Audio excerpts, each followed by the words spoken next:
Let's be honest, cult psychology is one of the reasons we all took psychology class in college. When we think of cults, we think of Charles Manson, David Koresh, Warren Jeffs. But what really makes a cult a cult? My next guest is going to help us unpack the more backyard versions of this subject. She's a licensed marriage and family therapist who specializes in helping others recover from cults, manipulators, and systems of control. You can see her weigh in on the Netflix special Unwell in the episode on tantric sex and hear her wisdom on her podcast, Indoctrination. She brings families together, used to live on a kibbutz in Israel. She dusted once, it came back, and she's not falling for it again. Rachel Bernstein. Welcome to the show. I stole that last one. Thank you very much. It's true. It saves me a lot of time in cleaning. It just does. Yes. I mean, it's basically an unhealthy relationship. I'm sure that's clinical somewhere, right? Yeah, right. Exactly. Yeah. Somewhere. We'll find it. Well, there's so much to dive in the subjects of cult, and certainly there's a fascination with these high-profile, far-off cases of like wild-eyed cult leaders. But, you know, today we're talking about the less obvious, the ones that are even closer to home. So do you think we could start by defining what makes a cult a cult? Sure. I think it's a really good thing to be able to define, because a lot of people will look up the word cult in the dictionary and anything negative. And so the groups that I deal with are what we call destructive cults, because we're not talking about cult just being a sect. If it were just a sect, if it were just a different kind of group with a different kind of idea, then I wouldn't have any clients because of it.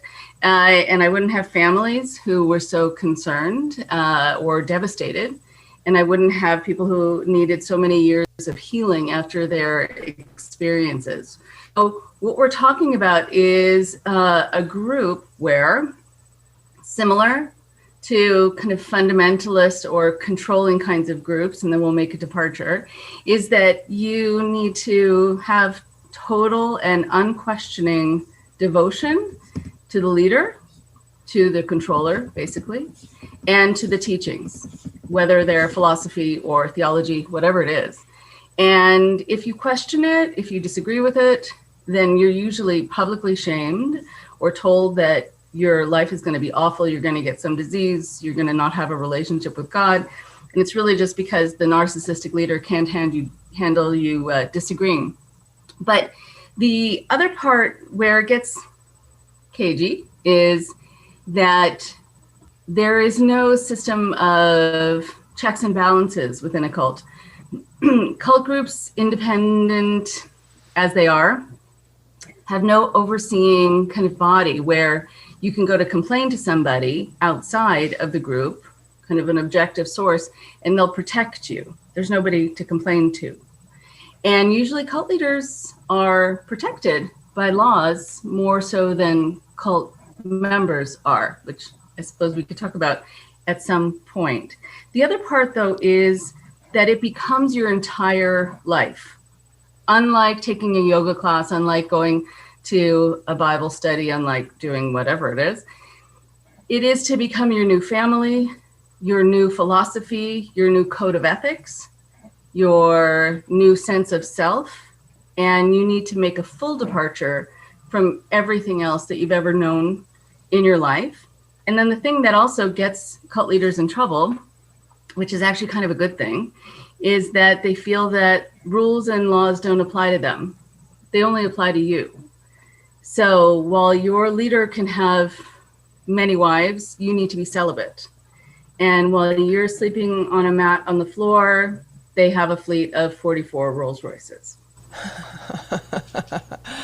So systematically, what we would look for is lack of checks and balances and accountability. And then impact-wise, destruction and exceptionality, to like the leader being the exception to the rule that he or she is enforcing on us. Right. And if it bothers you that you need to give everything over to the leader, then again, you're the one put on the hot seat. You're the one who is not getting it, why that needs to be that way, why that makes sense. And whatever it is, it's redirected back onto you. And then when people leave a cult, they also have the same thing happen to them. After they leave, they still go into the world outside believing that whatever happens to them that's bad, even if they get sick, it's because they brought it in. It's because they did something wrong, or it's because they left the cult. Because that's usually one of the things that happens. You're told that something terrible will happen to you if you leave. That's one of the ways they get people to stay. Interesting. It's a little dicey with cults versus religion, I feel like. Have you found that in your clinical practice, helping your clients see the difference between a religion that maybe just has some non-mainstream thoughts and an actual cult? I mean, what you're describing is a lot of religions. So, yeah, how does one make that distinction aside from the being able to complain to somebody higher up? Because even in some religions, when you can complain to someone higher up, it's really just the appearance that you can complain to someone higher up. It's not an actual system of checks and balances. It's just really like, we'll use a very big example of Scientology, right? So it seems that you can report on your fellow Scientologists, but really it just all comes back to you, and it's just a big old circle, and it just looks like that you have someone looking after you, and in fact you don't. You're just being used. Right. It does happen. You can complain about other people in Scientology. You can't say that something bad happened to you, but they love when you report other people. Cults are usually pretty gossipy, and fundamentalist religions are pretty gossipy also. Yeah. People really love being able to raise their stats in a group by having told on other people. So nobody's really safe in a group. So yes, there are a lot of things that are similar to religions. There's this prosperity principle that you see with some televangelists who will say, send us your last pennies because, we need to work on our moat for our fifth home. And so I think, it's slightly maddening. But what I found seems to be a fundamental difference is in the amount of deception. So while there's deception in a lot of different religions where the leaders will say, this money isn't for me, it's for me to be able to be empowered to help God's kingdom on earth, or whatever, it's usually words to justify. Within cults, there's absolute deception. You never know what you're getting involved in when you get involved in a cult. Within, let's say, an Orthodox form of my religion, so I'm Jewish, so let's say I wanted to become Orthodox, I would know ahead of time, be told, this is what you're allowed to wear, this is what you're allowed to eat, this is what you're allowed to do on the Sabbath or not, and these are going to be expectations. So I would know, I could make an educated decision before getting involved. Within a cult, you never, ever, ever know. There's so many front groups that they use to get people in. You might not even know it's a religion because they're offering you classes about how to help your dental practice. And so there is a lot that you don't know until you're in it, until you see it. And then also, even then, the deception continues because the people who know the least amount about the cult that they're in are the people in it, because the people in it are kept from accessing information. We can access information. We can watch any kinds of, exposés. We can watch shows and videos. Cult members can't. And so they're usually the ones most in the dark and kept that way on purpose. So control of information would definitely be a gigantic red flag. But as you said, if you are in the cult, how do you know if there's a control of information per se? And that would be, right. I could see where this would just be really messy. Yeah, It's very messy. And that's why you can see sometimes if I'm helping out with an intervention or if someone's coming to see me and they're saying, this group is completely fine, you don't know what you're talking about. I'll say that I hope that's true. Mm-hmm. But just in case you happen to see the following things happen, take note. And then they get this kind of sickening feeling once they start to see what's really true. And they wish they had known. And they didn't know they were being kept from the information to keep them in the dark, because usually it's portrayed that you can't access the information because it's going to harm you in some way. Right. And so about the people that get in the cults, some of the questions that I got from my listeners are, are certain personality types more vulnerable? How can we protect our friends and family from getting in cults? From what you're describing to me about how cults work, it kind of sounds like anybody could get tied up into a cult. But in your clinical experience, have you found certain personality types more vulnerable to cult recruitment than others? I have found, even though, I think there are two things to look at. One is the what, like what part of a personality, what might make you more susceptible, and it's also the when. So the when I'll go through first because that's usually the unexpected part. There are people who will say that they were very susceptible to a message of, we want to be your new family, or we can help you regain your health. We can help you feel connected. We can help you have a relationship with God. We can do whatever. And you were open to it because it was the first time you were away from home, or you just incurred a loss in your family, or you just diagnosed with something. And so suddenly the recruitment pitch worked for you when a couple months before you would have walked right by these people who were trying to get you to come in. So I think that there are a lot of people who will say, I was open to the message then. The part is that for some people, they're looking for connection. They're feeling disenfranchised. They're feeling like they need a sense of connection and community because they just haven't felt that way. They haven't felt like they found their people. And cults will kind of pose as your people. They'll give you a language to use so that you're all speaking the same language. They'll make you feel like you have found it. And so there's this sort of love bombing that happens right away that really draws people in, and people open to that who are not suspicious necessarily are going to love it.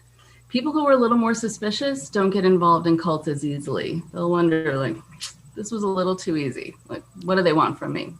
And describe love bombing. The people who are, yeah. I mean, so the love bombing is this interesting thing that happens where people will try to get you to feel connected, either because they see that you are somebody who is really kind of responding very well to the fact that people are smiling in your face. You're not saying like, okay, it's a little too much smiling in my face.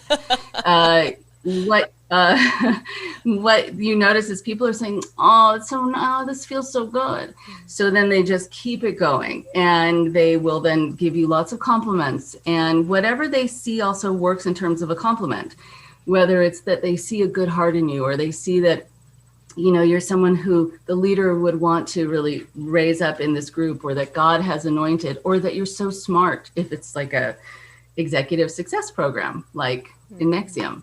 And so they'll draw you in by this, what's called love bombing. And I think the other thing that really is good to look at is for people who are accommodating, and people also who don't uphold certain kinds of kind of skeptical boundaries, who don't wait to ask the questions they need to ask. They just want in. And they feel really good about these people suddenly without taking a moment to think about it. These are people who want, I think, more immediacy in their lives, and are afraid that if they sleep on it for a night, they're going to lose this once in a lifetime opportunity. But I always tell people to sleep on it. Absolutely. So with your definition of cult and kind of how they recruit, not necessarily through a personality profile, but more of need in the moment or how that person is feeling, the when more so the who, I can't help but think about like gangs, how gangs recruit, in vulnerable socioeconomic populations. I mean, are gangs basically cults? Yes. Yes. So, did you want me to think about that? Yes. Yes. As a matter of fact. Well, we don't think of it that way. And we don't usually think exactly of it. Right. I mean, a lot of people don't think about it that way. Even the mafia has cultish kind of principles and ways of being, where it is your life and it's the way you talk and it's your kind of ethical system suddenly. But one of the first guests I had on my podcast, this man, Adrian Reveles, he said that he had been involved in gangs. And after I spoke about cults, he walked up and he said, yes, yes, yes, and yes. Check, check, check. And he got involved in gangs. Then he got in jail because of his gang affiliation and what he did. Because you're supposed to prove yourself in a gang and commit a crime to prove that you're willing to. And then he was sent to jail. And then within prison, there were other gangs. And so he got into one gang after another gang, and he just couldn't get out of the system until he finally just had to extricate himself from all of it. But yeah, they become your new family. You need to prove your allegiance to them, just like within a cult. You have a different set of kind of moral standards suddenly that aren't really necessarily who you are, but you're supposed to think that things are okay suddenly and kind of disengage your mind from feeling guilt about what you're doing to somebody else, which also happens in cults. And that it's entirely hard, sometimes impossible, to pull yourself away from it, because they'll just come after you, or they'll make you feel scared of leaving, which happens in cults as well. And there's a lot of deception, because you think that it's to give you these new friends and this new community, but these within gangs and also within cults are the most conditional relationships you've ever had. Because as soon as you leave or you criticize anyone within it or you criticize the group, you are out and you're defamed and you're disconnected from and you're gone. Yeah. There was a lot of interest when I asked my listeners about this subject. And so I'm so glad that I can, in a way, introduce my listeners to you and your services, because it's hard, as you said, even when you're in it and you're the closest to it, that can be the hardest. And so having a resource like you and your knowledge is so valuable. So I would love to ask some questions that some of my listeners sent in before we talk about how one begins to even think about recovering from the trauma of being a cult. One of them really just hit me in the heart because it was so vulnerable. Jen Mueller asks, I'm Jehovah's Witness. Am I in a cult? Okay, Jen. So I will tell you this, that when I was growing up, I didn't think of Jehovah's Witnesses as a cult. I knew there were people who were going to come to my door, who were going to especially come to my door because I have a mezuzah, a symbol of having a Jewish home. So it's kind of an extra, I guess they're extra bonus points for, trying to get someone in who's not Christian. So there were always a lot of Jehovah's Witnesses and Mormons coming to my door. Thank you very much.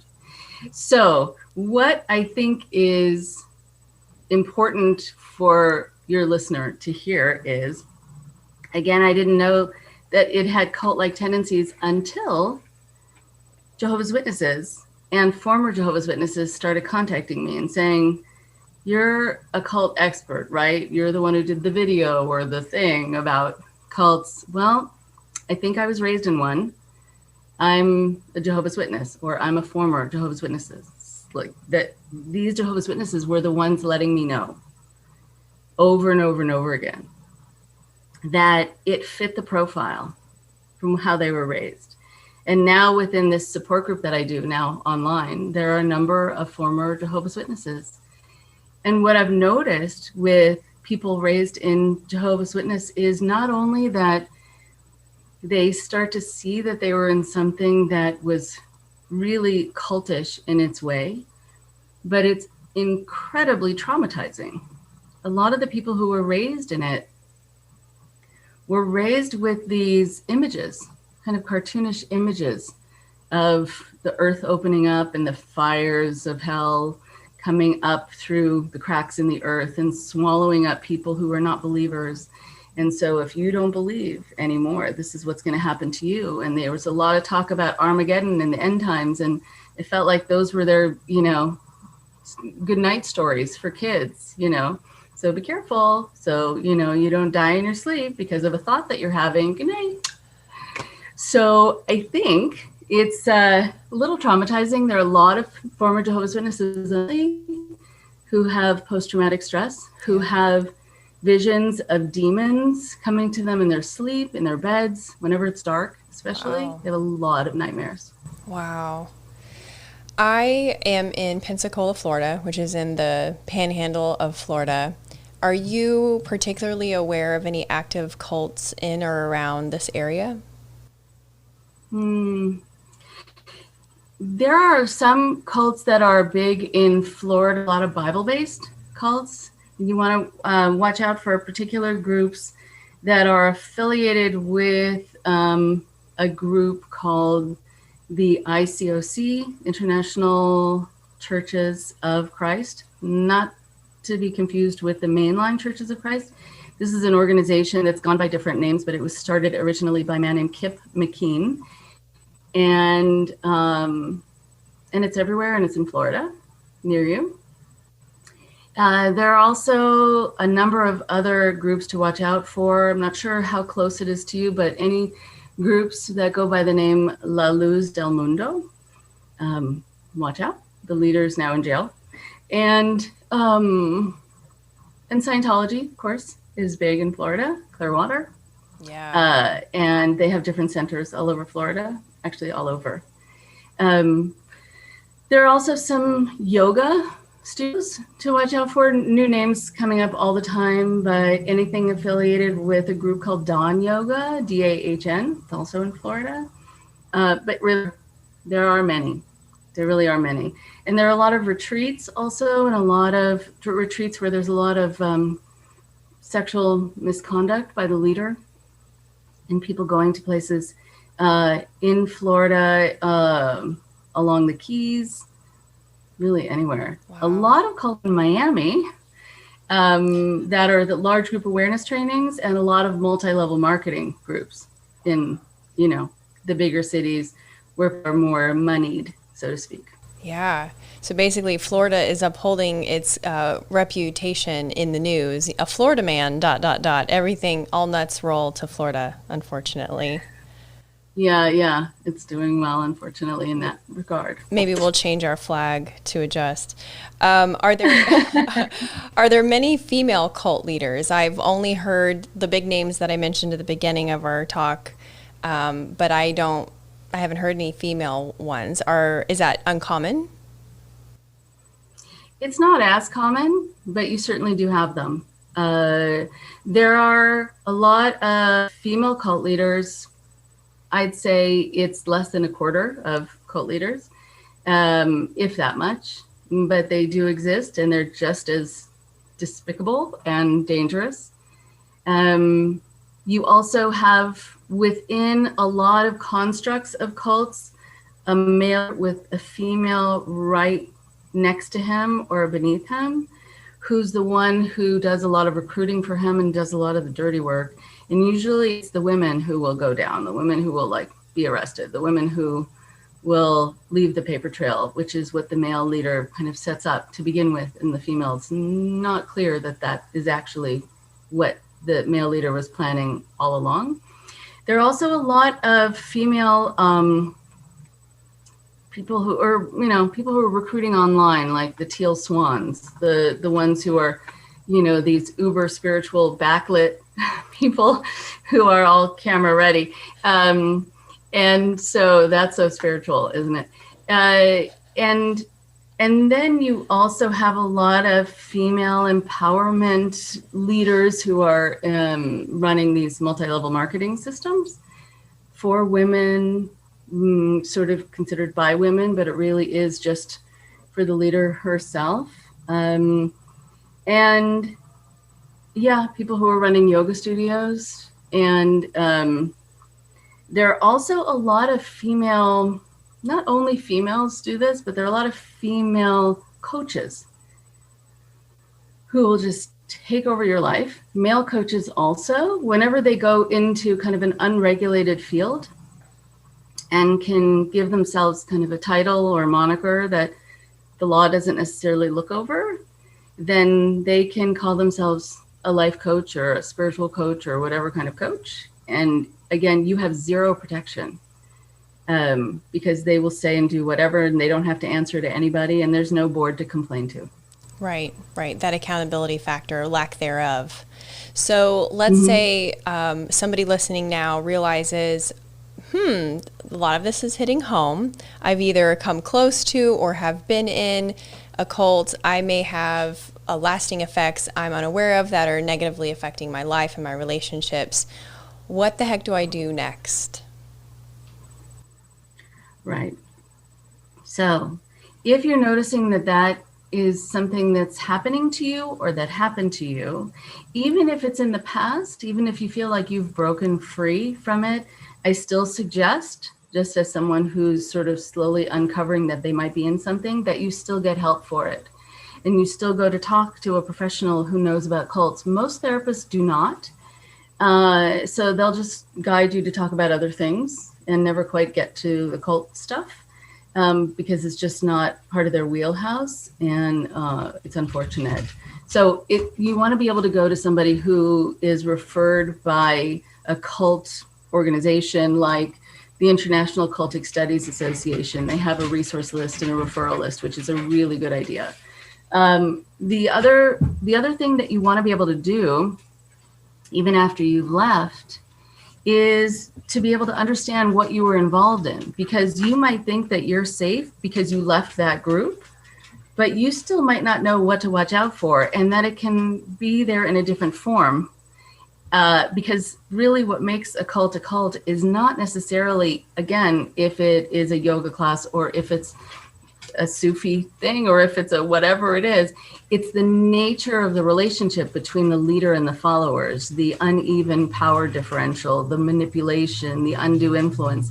And again, it can happen in kind of any format, kind of, tailored to fit that audience. It can also happen within what we call one-on-one cults, within relationships and controlling relationships. So still know what the red flags are. And so, and don't worry that you're the only one who's been through this, or you're the only one gullible enough, or whatever you might judge yourself to be. This happens to thousands and thousands of people every year.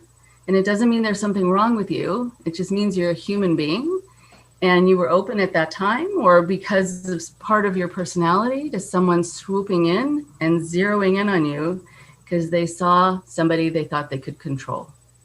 Right. Absolutely. And if people want to connect with your services, your books, your podcast, your counseling, tell us, how can they begin to find you and use your experience as a resource in that process?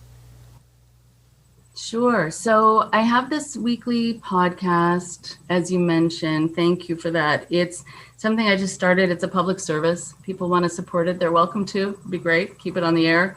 And it's called Indoctrination.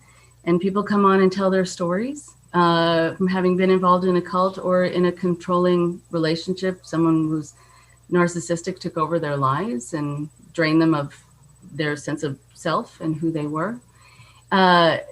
And I think also for people now that have been having kind of a support group in my office for former cult members, as well as the families and friends of people who were involved in cults who want to know how to respond and what to try, what might work better than others in terms of how to do like mini interventions to try to help open the eyes of their loved ones. And now it's meeting online, again, every other Wednesday night, Pacific Standard Time. And you can check out my website, rachelbernsteintherapy.com. And also you can check out, I'm on the advisory board of this organization, the International Cultic Studies Association, and they have great conferences all year long now, and classes and articles, and it's a good place to get information and researches and on different shows here and there. But I'm so happy that this is something that people have an interest in. And you're right, people take the psychology class because they're hoping it covers the subject, because it's kind of, you know, it has bite to it. And it'll keep your interest, especially if it's a class 8 o'clock in the morning. But I think that it is something also that's really important for people to remember, that if they know, if they have a loved one, a friend, family member who has come out of this and wants to tell you their story, don't offer your opinion. Meaning, don't say, oh, I wouldn't have fallen for that. Or, you know, I don't know why this happened to you. Why didn't you see what you needed to see? They will shut down and they'll stop talking to you because it's too shaming. Yeah. And they'll feel like they're kind of going from out of the frying pan into the fire. A bad situation where they were shamed in the cult and now they're being shamed when they come out. So please just listen and be happy that they're opening up to you, and know again that it only means that they're human beings just like you are, and that you are just as susceptible as they are given the right set of circumstances. Absolutely. Thank you. This was so good. I so appreciate your time. I know you are a busy woman, and I know that my listeners will really enjoy learning about this subject. And as we are all feeling more vulnerable with the condition of and state of the world, it's even more important that we educate ourselves on these topics. So thank you again, Rachel. And I hope to be in touch with you in the future. Okay, that was really good. Thanks. Thank you so much.